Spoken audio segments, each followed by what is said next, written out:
Tras más de 20 años estudiando fenómenos inexplicables, Lorenzo Fernández Bueno ha reunido un equipo de investigadores para intentar esclarecer casos que siguen aún entre sombras. Son los rastreadores de misterios.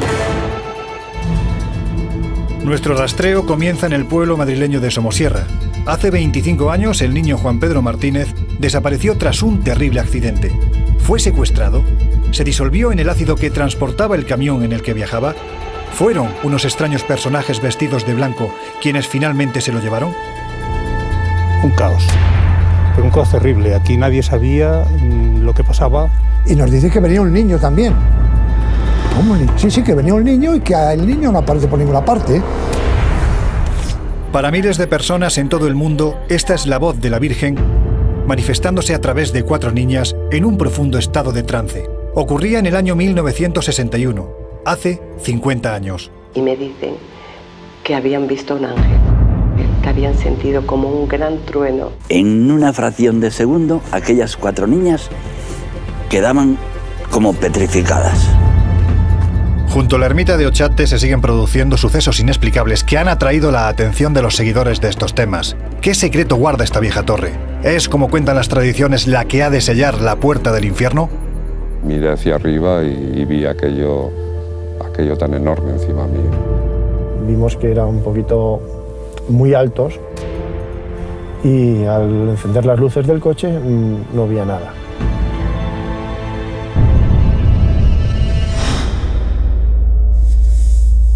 La desaparición de Juan Pedro Martínez Gómez en el puerto madrileño de Somosierra se ha convertido en el paradigma de desaparición sin pruebas, sin respuestas, sin pista alguna que lleve a su paradero.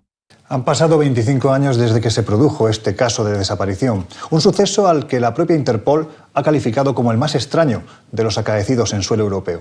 Es por ello por lo que nuestro equipo se ha puesto en marcha, porque es importante que casos como este no caigan en el olvido. Aquí, en el puerto madrileño de Somosierra, ocurrió todo. Fue el 26 de julio del año 1986.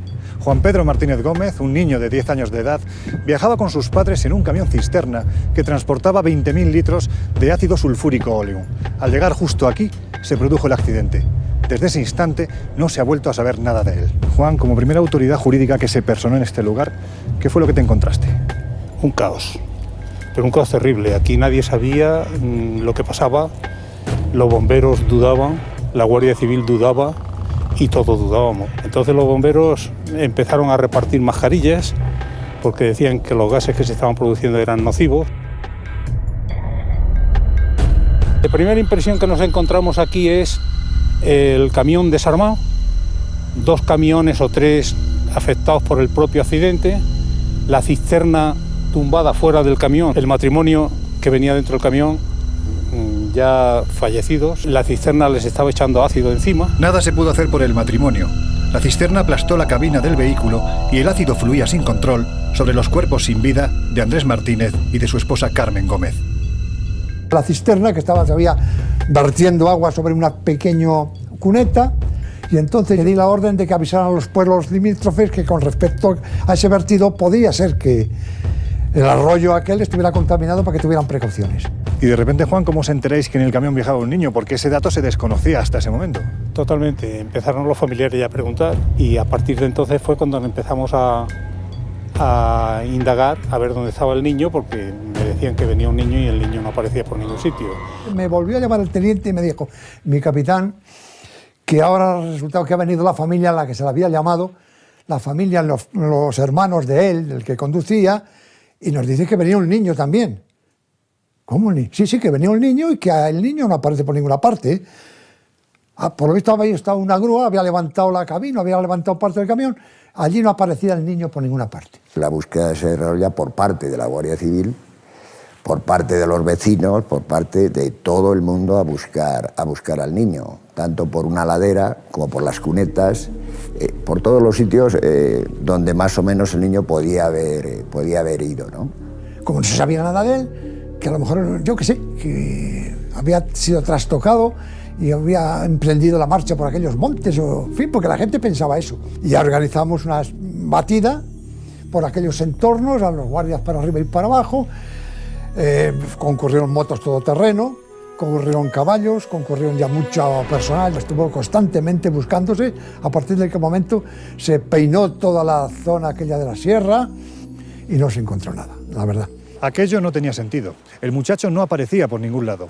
De esta forma se barajó la posibilidad de que se hubiese disuelto en el ácido. El gabinete nuestro de investigación, pues parece ser que cogió unos huesos de animales, los metió en el ácido sulfúrico, hizo estas pruebas y aunque sí lo corroyó bastante, no llegó desde luego a disolverlos, los huesos. Pero entonces, ¿cómo pudo desaparecer? Se barajó la posibilidad de que hubiese sido secuestrado, pero sin base porque no sabíamos nada de nada. Entre tanta angustia por la búsqueda del pequeño, todos se hacían la pregunta clave.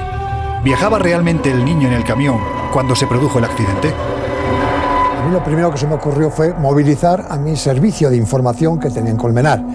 Les ordené que desde la entrada de la provincia de Madrid, aunque se saliera de la demarcación de Colmenar, que rastrearan, vamos, kilómetro a kilómetro, a ver si tenían noticias del camión y sobre todo a ver quién venía en el camión. Bueno, pues tuvimos suerte porque en un mesón que me parece recordar que se llama El Maño o algo así, allí pues mi servicio de información logró contactar con el dueño y con uno de los camareros de allí, Felipe Alhambra me parece que se llamaba.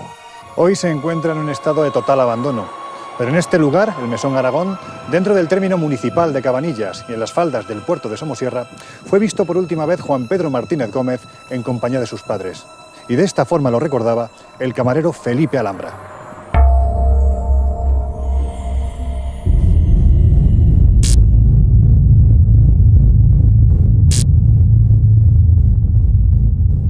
Estaba dentro de la barra sobre las 5:30 a las 6 de la mañana y vi de entrar un matrimonio con un niño pequeño. Entraron, el niño y la mujer se sentaron en una mesa, el hombre pidió un café solo para él, un vaso de leche con una bayonesa para el niño y un café con leche para la señora. Se sentaron y estuvieron allí pues cosa de 15 a 20 minutos. Se lo tomaron y se marcharon. Y al marcharse, pues yo en esto de que salía fuera de la barra, pues entre la ventana, yo vi que salía una cisterna, o sea, un camión cisterna. Pero vamos, yo no vi tampoco de que fueran ellos ni nada. El valioso testimonio confirmaba que al inicio de la ascensión al puerto, Juan Pedro viajaba con sus padres. A partir de aquí, una nebulosa de misterio. Se extrajo el tacógrafo del camión siniestrado, un disco de papel como este que marca las paradas y la velocidad de circulación del vehículo. Así, de este modo, hemos podido reconstruir un trayecto plagado de interrogantes. Durante los 23 minutos que duró la ascensión, Andrés Martínez realizó 12 paradas. ¿Por qué? ¿Qué motivó que se detuviese en tantas ocasiones? ¿Es esto normal? No es normal que en un trayecto de unos 30 kilómetros, habiendo parado previamente, un vehículo de ruta pare 12 veces. Entonces no había sincronismo de velocidades en la mayoría de los vehículos. Entonces las reducciones se hacían a base de doble embrague y en cada doble embrague el coche se queda un momento en punto muerto y después reacciona cuando le meten la velocidad inferior. Al subir la Cuesta de la Serna, que tenía un 12% de desnivel, es posible que empezara a reducir velocidad y le tuviese que meter toda la velocidad que tuviese. Podía haber tenido retenciones que en el tacógrafo se reflejaban como paradas. Por poco que se moviera el vehículo, a una velocidad de 10 kilómetros, ya marcaría. Entonces, un doble embrague no es tan prolongado como para que en el tacógrafo simule una parada. Hacía como varias paradas a la subida del puerto, algunas bastante pronunciadas, sin que llegara a pararse. Y de ahí se ha deducido por muchos de que, bueno, que en ese momento que sí, que hubo paradas porque le estaban interceptando, dicen, yo no estoy en esta teoría, y que pudo haber sido alguien que le arrastrara por 20.000 circunstancias. Se hablaba de que llevaban droga. Yo sobre esto de la droga no creo nada, porque una vez que ocurrió aquí el accidente, la cisterna se le transportó hasta Cartagena. Entonces esta cisterna estuvo allí durante muchísimo tiempo, creo recordar que año y pico. Una mafia que se dedique al transporte de droga deje un alijo, según decían entonces, que era un alijo de importancia, lo dejen abandonado allí durante tanto tiempo cuando podían haberlo recogido al día siguiente.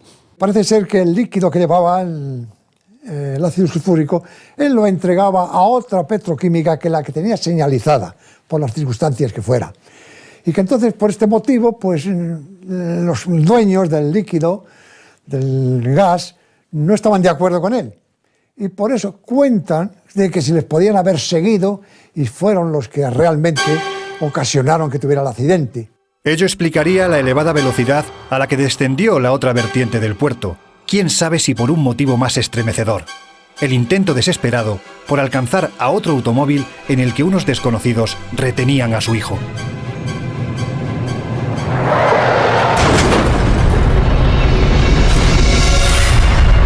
Pero hay otras hipótesis que entrarían dentro de la órbita de lo inexplicable.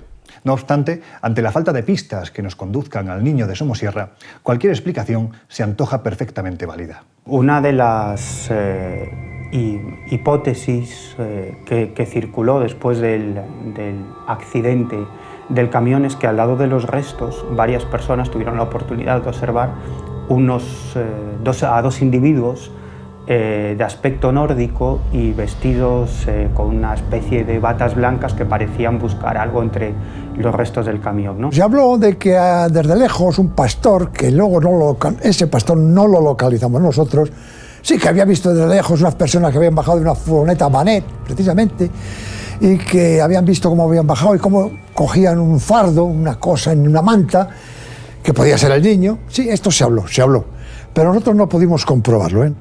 ¿Quiénes eran estos misteriosos personajes? ¿Existe algún precedente? Todo parece indicar que sí. Bueno, en cuanto al tema de esos extraños seres de aspecto nórdico ataviados con unas batas blancas, lo cierto es que estos personajes son habituales en muchos casos de encuentros cercanos con ovnis y sus presuntos tripulantes. Es decir, estos suelen tener esa característica física, es decir, características físicas de origen nórdico, ¿no? Y además suelen ir ataviados con una especie de túnicas blancas, ¿no? Hay muchísimos casos. El operativo de búsqueda duró bastante tiempo, o más de un mes o dos seguramente. Hubo partidas de gente que yo contacté con ellos y reuní aquí en Somosierra, gente de toda esta zona que estaban habituados a andar con el ganado por toda la sierra, gente que se prestó voluntariamente a buscar por todos los rincones, por todos los sitios, pero ninguna de las búsquedas dio resultado alguno.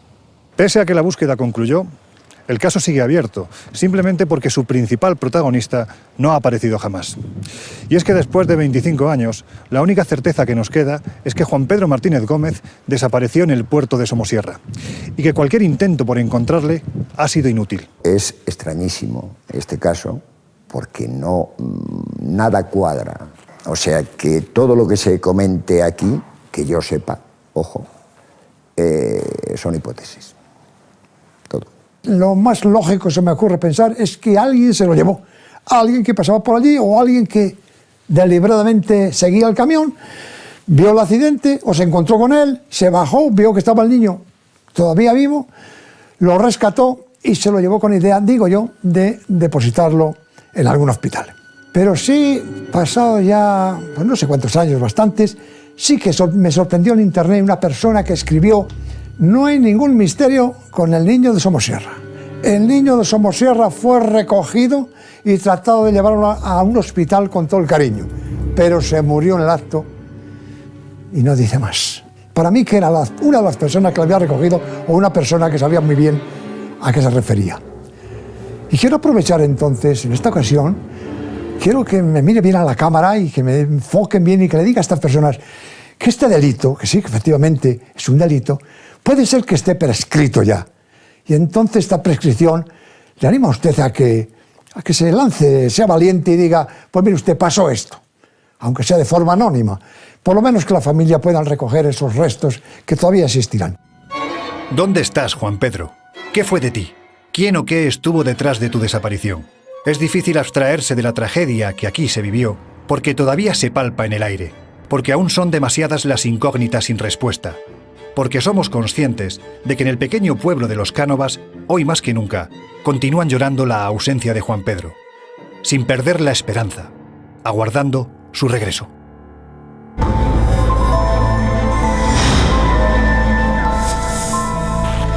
Al revisar las profecías apocalípticas que supuestamente tendrán lugar en 2012, nos encontramos con un viejo caso. En 1961, en una aldea aislada de la montaña cántabra, 4 niñas fueron testigos de unas misteriosas apariciones. Se trataba de unos extraños seres luminosos que, según la interpretación oficial, se correspondían con el arcángel San Miguel y la mismísima Virgen. Sus profecías auguraban acontecimientos espantosos, y todo indica, según lo que defienden sus seguidores, que 2012 podría ser el año señalado para que éstas se cumplan. El caso dejó muchos cabos sueltos, por lo que en este tiempo de profecías hemos decidido reabrirlo, escudriñar en su historia con la perspectiva que da el paso de 5 décadas. Días atrás, un miembro del equipo, mientras realizaba las primeras investigaciones, logró dar con una testigo de excepción, Amalia Mazón. Detrás de mí está la posada de Amalia, la hermana de una de las niñas protagonistas de esta misteriosa historia. Nunca antes había hablado de aquellos extraordinarios acontecimientos. Nunca, hasta ahora. Era el día 18 de junio del año 61. Niñas desde 6 años a 12 años estábamos jugando en la calleja, de camino a Los Pinos. Y se quedaron solas Loli, Conchita, Jacinta y Maricruz. Cuando yo voy con el bocadillo para mi hermana, ¿cuál es mi sorpresa? Que las encuentro que están con una cara desencajadas, un poquito asustadas, y le pregunto a mi hermana qué había pasado.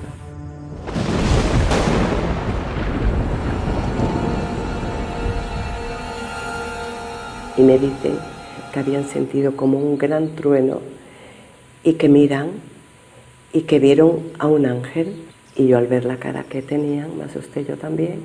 Por aquellas fechas, Garabandal era una aldea aislada. No había televisión ni teléfono. En este entorno tan primario, las niñas no tuvieron ninguna referencia exterior que les indujese a crear una broma. Ocurría que estaban todas jugando ahí, por ejemplo, en esa plaza donde están esos coches, ¿no? Había 20 y tantas chicas, al manro, al corro, a la batana, tantas cosas, ¿no? Y te estabas fijando en ellas porque comprendías que de un momento a otro iba a ocurrir algo.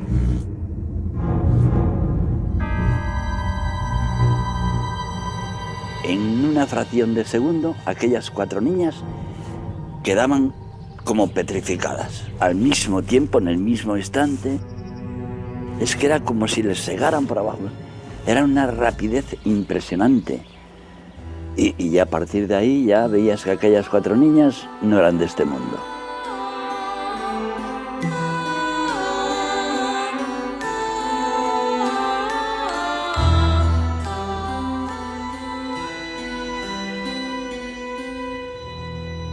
¿Qué vieron realmente? Pese a las declaraciones de Amalia, la hermana de Mariloli, otros muchos testigos aseguran que las muchachas, en esos primeros días, no hablaron ni de ángeles ni de la Virgen. Al contrario, en sus primeras declaraciones, afirmaban sin tapujos haber visto un ser de pequeña estatura que aparecía rodeado de una misteriosa luminosidad. Pero no es el único caso de este tipo. Ya en el año 1917, en la localidad portuguesa de Fátima, los 3 pastorcillos protagonistas de esta historia hablaron de la presencia de un extraño ser con el cuerpo cuarteado y completamente calvo. Una imagen que duda cabe muy alejada de esa bella joven que suele encarnar a la Virgen María en este tipo de manifestaciones. Por este motivo, los especialistas en este asunto afirman que fue don Valentín Marichalar, el párroco del pueblo, el que moldeó la versión inicial de las niñas y la revistió de la santidad propia de este tipo de apariciones. El pueblo de Garabandal ha cambiado muy poco en los últimos 50 años, especialmente conforme cae la noche. Así pues, se imaginan a las 4 niñas en estado de trance saliendo de la oscuridad, con las órbitas en blanco y entonando extrañas canciones. Se imaginan la reacción de un pueblo que no sabía a qué se enfrentaba y se agarraba con fuerza a la idea del milagro por no pensar en otras posibilidades, quién sabe si más oscuras. Sea como fuere, los fenómenos se desencadenaban cuando las niñas aseguraban recibir lo que ellas definían como la llamada. Y entonces salían de sus casas, en ocasiones a altas horas de la madrugada. Lo que resulta verdaderamente sorprendente es pensar que sin haberse puesto previamente de acuerdo, se reunían en un mismo lugar y una vez allí, ante la atónita mirada de aquellos que las acompañaban, se manifestaba lo imposible.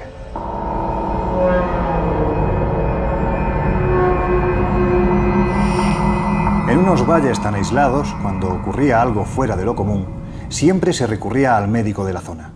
Usted se entera de lo que está ocurriendo en Garabandal, sube hasta allí y ¿qué se encuentra? 4 niñas normales del pueblo, Y tuve la fortuna de asistir a uno de estos episodios, vamos a decir lo mismo, de trance. Y entraron las 4 en trance y claro, se queda uno, en fin, impresionado. Qué cosa más curiosa. El señor Ceferino Mazón, el padre de Lolita, me dijo: don Luis, haga lo que quiera a la niña, a ver si podemos dilucidar un poco qué es lo que le pasa a mi hija. Total, que saqué una aguja y le pinché un poquito. Entonces no reaccionó en absoluto. No es que me corriese a mí un sudor frío, pero la verdad es que me quedé impresionado frente a lo que estaba. De noche o de día, con calor o frío, lloviendo o nevando, por este sendero subían las niñas en estado de trance, a una velocidad tal que ni los mozos más atléticos lograban seguirlas. Era un espectáculo dantesco que cobraba tintes siniestros cuando las niñas, en una insólita vuelta de tuerca, se lanzaban a la empedrada calleja de espaldas.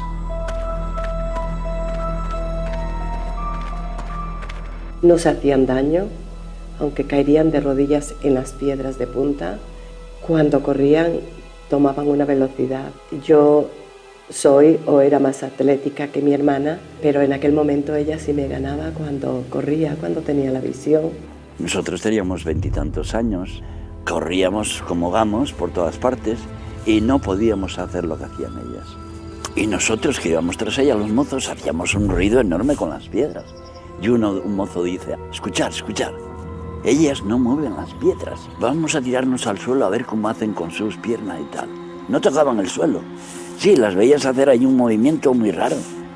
Desde luego no tocaban el suelo, porque no movían ni una piedra. Otro de los extremos más desconcertantes de este caso es que muchos testigos aseguraban haber visto a las niñas levitar, incluso miembros de la Iglesia.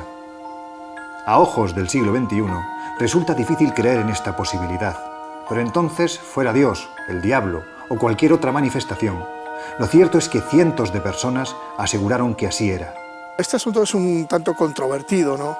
Porque hay testimonios que hablan que verdaderamente ellos asistieron a levitaciones de las niñas en ciertos trances, que incluso podía pasar por debajo de ellas, entre ellas y el piso, una hoja de papel, lo que quiere decir que no había ninguna forma de contacto, ¿no?, con el suelo. Pero como te digo, es un asunto bastante controvertido porque hay bastantes críticos al respecto que dicen que eso nunca ocurrió y que verdaderamente era la gente enfervorizada, lo que querían ver, lo que verdaderamente no ocurría. El problema era creer en esto. Pues bien, si no creían las cosas más suaves, ¿cómo iban a creer que las niñas levitaron 2 o 3 días más de 2 metros por encima de gente? Esto fue impresionante. Eso llegó a ocurrir. Llegó a ocurrir, sí. Nada, eso es falso.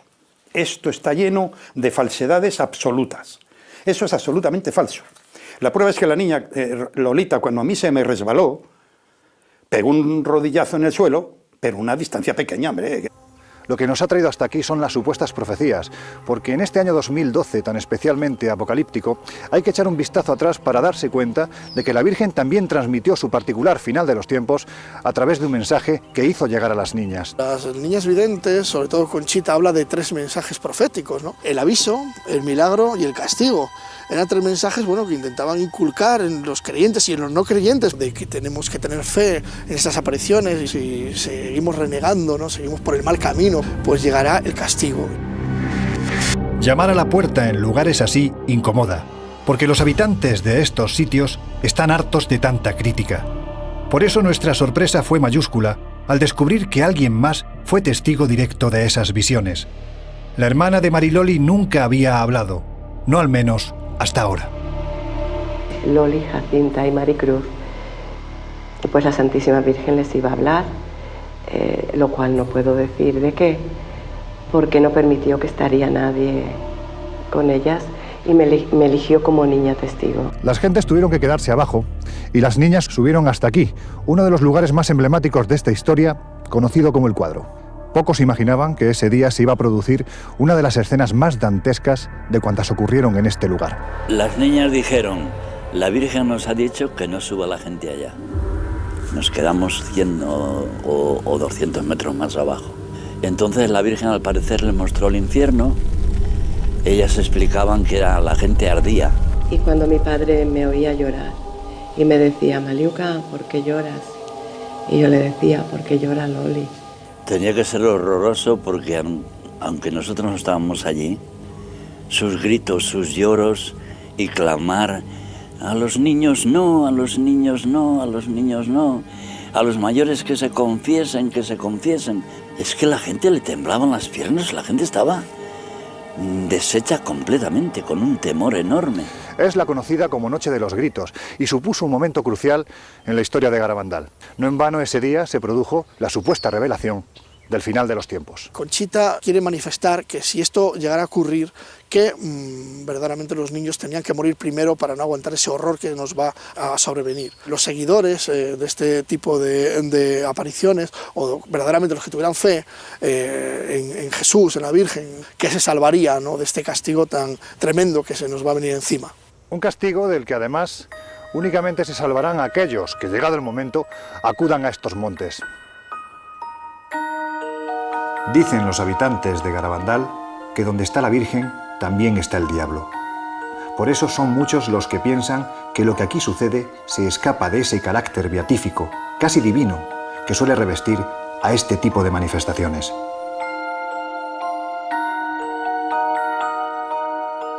Se habla de hipótesis de aparición ufológica, se habla de hipótesis, por supuesto, ¿no?, de que todo fuera un fraude y que en un momento dado fuera una broma de las niñas que se les escapó de las manos, de que, como bien dices, no es tan bondadoso todo lo que ocurre aquí o tan divino, sino que hay fuerzas negativas que en un momento dado fueron las que rodearon a las niñas.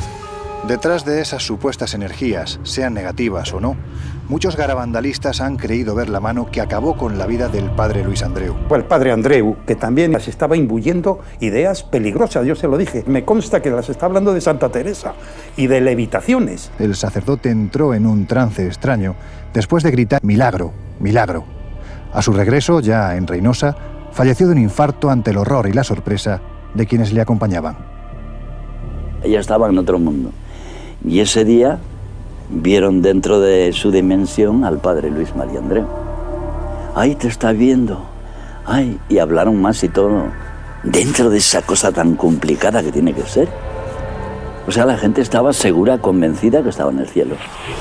Con el paso de los años, las 4 videntes, al igual que ocurrió con muchos niños y niñas de aquella generación, emigraron a Estados Unidos, y el fenómeno Garabandal, lejos de morir, traspasó fronteras y en apenas 2 décadas se acabó convirtiendo en la tercera aparición mariana más importante de la historia, después de Lourdes y Fátima. Hoy día son miles las personas que siguen a este movimiento en todo el mundo, a través de cientos de páginas web o de la publicación oficial del Garabandal Center, que Conchita gestiona desde Nueva York. La institución posee más de 500 delegaciones en Norteamérica y está extendida por los 5 continentes.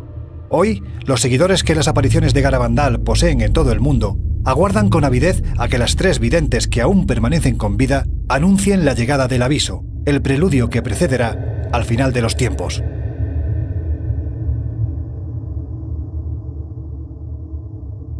Durante años, estas historias han pertenecido a estas gentes, ocultas por el miedo al qué dirán. ¿Por qué inventarlas? ¿Qué ganan con ello salvo el desprecio?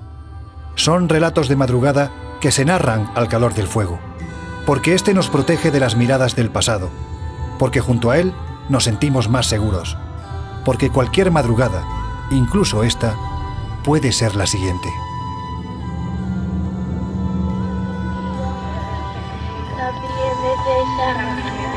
Porque podéis castigar con las penas del infierno.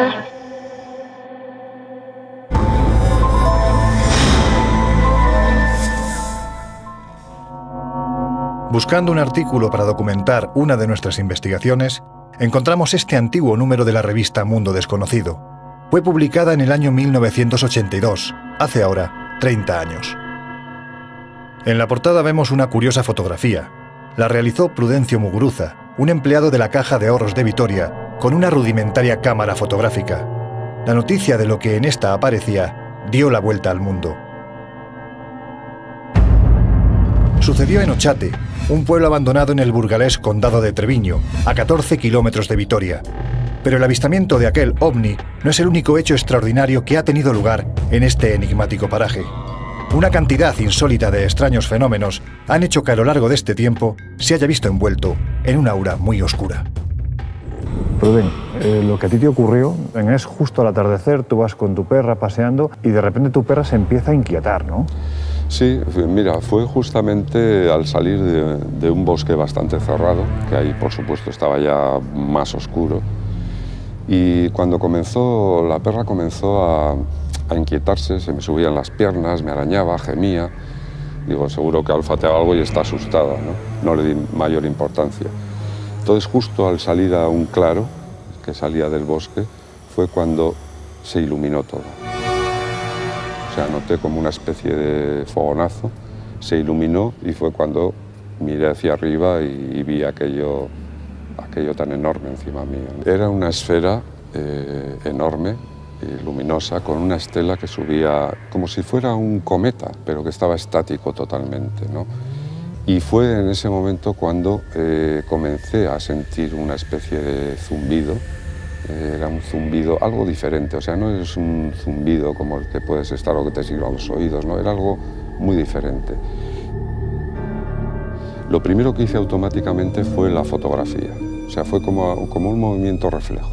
Cogí la cámara y hice la foto, ¿no? Pues la foto que está plasmada ahí, ¿no? La instantánea fue publicada 2 meses más tarde en el diario ABC y en varios periódicos del País Vasco. Pues bien, los análisis efectuados hasta la fecha han demostrado que el negativo no fue manipulado y, lo que es más importante, que la imagen, sea lo que sea, no es un fraude. Pero los enigmas de Ochate vienen de antiguo, porque este es un lugar, a decir de los expertos, maldito como pocos. Y es que la ruina que hoy contemplamos, tiempo atrás fueron casas, iglesias, calles empedradas. Este enclave era el más rico y próspero de la comarca, hasta que a partir del año 1860 se empezaron a producir unos sucesos ciertamente inexplicables. Siempre se ha comentado como que aquí hubo 3 epidemias en el siglo XIX, en los años 1860, 1864 y 1870, que afectaron únicamente al pueblo de Ochate, sin afectar a los pueblos de alrededor, y que acabaron prácticamente con la vida de todos los pobladores. Y precisamente ahí es donde se inicia la leyenda sobre la maldición, sobre un lugar maldito. Pues sí, tengo constancia de esas epidemias, pude ir al obispado y pude comprobar y ver reflejado que había constancia de esas epidemias en esos años, ¿no? Bueno, desde mi punto de vista está claro que hoy en día ya las epidemias se descartan absolutamente con documentos en mano. Bueno, es algo que durante mucho tiempo nadie ha puesto en cuestión, pero hoy en día sabemos que existen documentos de todo tipo, notariales, eclesiásticos, sanitarios, que están expuestos y que por sí solos pues demuestran que durante esa década de 1860 y 70 el pueblo tenía una vida absolutamente normal. ¿Por qué se dieron en ese sitio solo y no se expandieron a otros poblados, ¿no? Yo es que ahora mismo, después de las teorías que tengo y después de estos 31 años de todos los análisis que he hecho, es que hasta tengo mis dudas de que realmente fueran epidemias. Pienso que seguramente sería otra cosa provocada por lo que realmente creo que está pasando o que pasa en Ochate. El silencio tomó estos páramos y las casas se fueron cayendo, acompañando al paso de los años. Nadie se volvió a acordar de Ochate, de sus gentes o de su supuesta maldición. Nadie, hasta que en 1970 dieron comienzo una serie de hechos difíciles de catalogar.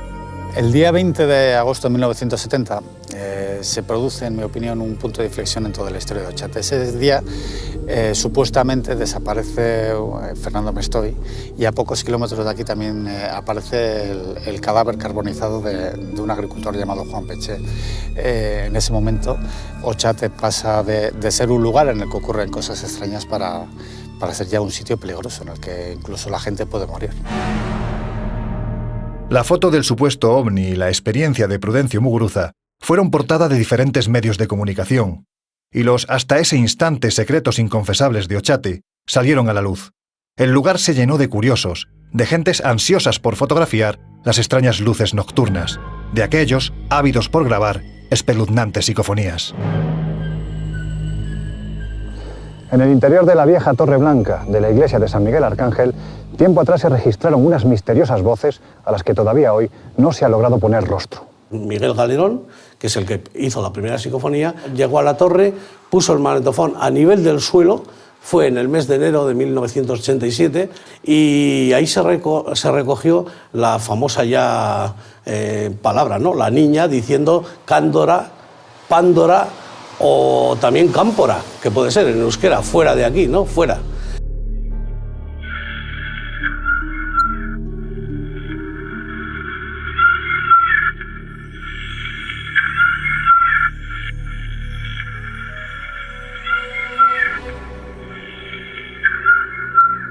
En la segunda ocasión llegaron a lo que es la torre y pusieron en un peldaño el magnetofón, y de ahí salió que hacia una puerta cerrada. Tú eres técnico de sonido. Yo entiendo que las psicofonías son demasiado claras, pero ¿no existe la posibilidad de que puedan ser explicables desde un punto de vista puramente físico? A las horas que se hicieron las psicofonías era imposible y además que estaban delante, que sean sonidos lejanos. En el caso de que hace aún la puerta cerrada, además se nota que es una señora que ya viene hablando, no se le entiende nada, de repente dice que hace aún la puerta cerrada.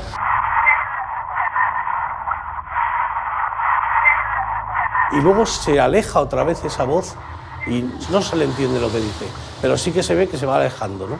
No sé, no puedes decir, no pasó nadie por allá, y menos una señora a esas horas, pues era la madrugada, ¿no? Ahora, que luego si quieres podemos hablar también de que sí es que se ha visto una señora mayor vestida de negro y se ha visto en Ochate. Bueno, a partir de ese momento y de que empieza a acudir gente en masa, sí que empiezan a producirse todo lo que es la fenomenología que habitualmente se suele producir en Ochate. Por ejemplo, los famosos latidos de corazón, que es un caso que se ha repetido, la niebla, que también se echa repentinamente y desaparece, también es algo que ocurre frecuentemente, y bueno, y la cantidad de testimonios de gente que ha visto pues, las famosas sombras, siluetas que se mueven. Se han recogido muchos testimonios. El problema es entrar a valorar esos testimonios, ¿no? Porque la cantidad de gente que viene aquí nunca puedes llegar a saber si realmente ocurren, si son interpretaciones erróneas de fenómenos naturales o simplemente producto de la sugestión, pero ocurre. Bueno, con respecto a todos esos supuestos fenómenos paranormales, yo creo que lo que hay que tener claro es que hablamos de un lugar donde, sin duda alguna, hay un fenómeno enorme de sugestión colectiva, por una parte. Por otra parte, también no hay que descartar fenómenos naturales mal comprendidos, como por ejemplo las vetas de magnetita del subsuelo que alteran los aparatos eléctricos. Y luego sí que hay un porcentaje, desde mi punto de vista mínimo, de casos que merecerían estudiarse aparte. Pues precisamente aquí donde estamos, en la ermita de Burgondo, hay mucha gente que dice por las noches haber visto una dama de negro, una dama que cruza lo que es la ermita de Burgondo corriendo, y hay testimonios de que ven claramente a esa mujer, ¿no? Con esos atuendos negros. Y luego, yéndonos un poco ya al pueblo de Ochate, pues bueno, siempre están los testimonios relacionados con latidos de corazón, con nieblas extrañas, que sobre todo a finales de los años 80, a principios de los 90, pues hay bastantes personas que aseguran, ¿no?, haber vivido esa experiencia. En 1987, el cámara de televisión Miquel Colmenero estaba probando un equipo de radio, y entonces ocurrió algo. Bueno, vinimos un grupete de amigos, de aficionados. El resto del grupo vino caminando hacia el pueblo, ¿no? Yo me quedé en la parte de la necrópolis, por donde estamos ahora. De momento, pues nada, todo bien, las comunicaciones bien, yo llevaba la emisora en el coche, ellos llevaban walkie-talkies, y hubo un momento pues, que empezamos a oír pisadas de que alguien se acercaba. En un primer momento pensábamos de que eran unos compañeros que decían que si venían, si no venían, y bueno, pensábamos que eran ellos que se acercaban, pues que habían decidido venir. La sorpresa pues era que vimos que eran un poquito muy altos, tenían mucha altura en la oscuridad de la noche, se les notaban unas franjas más claras a la altura del pecho, abdomen, y al encender las luces del coche no había nada. Nos pusimos un poquito nerviosos, empezamos a intentar comunicar con los compañeros. Yo a ellos les escuchaba por la emisora, ellos a mí no me oían. Empezamos con el claxon a avisarles de que algo ocurría. Ellos me contestaban por los walkies, pero a mí por la emisora no me recibían. Me empezaron a preguntar a ver si ocurría algo, les contestaba que sí. Y bueno, en eso de que nos intentamos relajar y nos pusimos a escuchar la cinta que habíamos puesto a grabar anteriormente. En la grabación se oye una voz que dice "yo sí estoy". Ya nos inquietó bastante más, en la cual pues bueno, tuvimos que salir. Si para subir nos tuvieron que indicar el camino para poder subir al pueblo, pues para bajar no me hizo falta. Bajé raudo y veloz. Julio, quizás hay un episodio que es todavía más tangible, ¿no?, dentro de la historia de Otxate, que es el momento en el que se encuentran un grupo de militares realizando prácticas en esta zona y prácticamente pierden la noción del tiempo. Eso es, a finales de la década de los 80 esta zona se utilizaba para realizar maniobras por parte del ejército, sobre todo maniobras de orientación. Entonces aquí se dieron una serie de situaciones extrañas, como fue la aparición de una niebla que llevó a desorientar a los carros de combate que se trajeron. Hubo problemas médicos de personas que se vieron afectadas por convulsiones, por dolores. Fallaron los equipos electrónicos que llevaban en esos momentos. Se habla también de aparición de siluetas. Cuando comencé a investigar todo lo de Otxate, sí que fui testigo, por ejemplo, de una silueta que se desplazaba en la ermita, estando en la ermita, cuando todavía la ermita estaba en pie, que no estaba destruida como ahora.